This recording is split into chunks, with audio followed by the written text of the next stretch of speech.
সুপ্রিয় নবম শ্রেণীর শিক্ষার্থীবৃন্দ, বাংলা বিষয় পাঠে তোমাদের স্বাগতম। আমরা দ্বিতীয় অধ্যায়ের তৃতীয় পরিচ্ছেদে লিখিত ভাষার প্রমিত রীতি এর তাত্ত্বিক প্রশ্ন আমরা তৈরি করেছি ঈশ্বরচন্দ্র বিদ্যাসাগরের লেখক পরিচিতির উপর।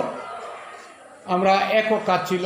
আমরা আজকে তাত্ত্বিক প্রশ্ন উপস্থাপনা চলছে। ইতিপূর্বে বেশ কয়েকজন শিক্ষার্থী উপস্থাপনা করেছে। আমরা একজন শিক্ষার্থীর উপস্থাপনা আমাদের অনলাইন ও মিত্র শিক্ষণে দেখার জন্যে, তার উপস্থাপনা শোনার জন্য, আমরা উপস্থাপনার জন্য তাকে যেভাবে মূল্যায়ন করা হবে, রিপোর্টিং ভালো অর্জনের পথে এবং প্রাথমিক পর্যায়ে। তুমি তোমার পরিচয় দিয়ে তোমার উপস্থাপনা শুরু করো। আমার নাম আমি নবম শ্রেণীতে পড়ি। আমার রোল আজকে তৃতীয় পরিচ্ছেদ লিখিত ভাষা প্রমিত রীতি তাত্ত্বিক প্রশ্ন লেখক পরিচিতি উপস্থাপনা।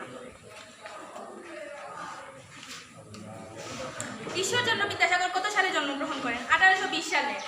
ঈশ্বরচন্দ্র বিদ্যাসাগরের একটি বইয়ের নাম লিখো। ভ্রান্তি বিলাস। প্রত্যুপকার গল্পটি ঈশ্বরচন্দ্র বিদ্যাসাগরের কোন গ্রন্থ থেকে সংকলিত? আখ্যান মঞ্জুরি। ঈশ্বরচন্দ্র বিদ্যাসাগর কী ছিলেন? লেখক ও সমাজ সংস্কারক।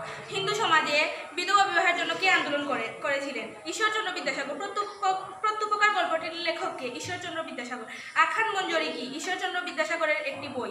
ভ্রান্তি বিলাস বইটি কার লেখা? ঈশ্বরচন্দ্র বিদ্যাসাগরের। ঈশ্বরচন্দ্র বিদ্যাসাগর কত সালে মৃত্যুবরণ করেন? 1891 সালে।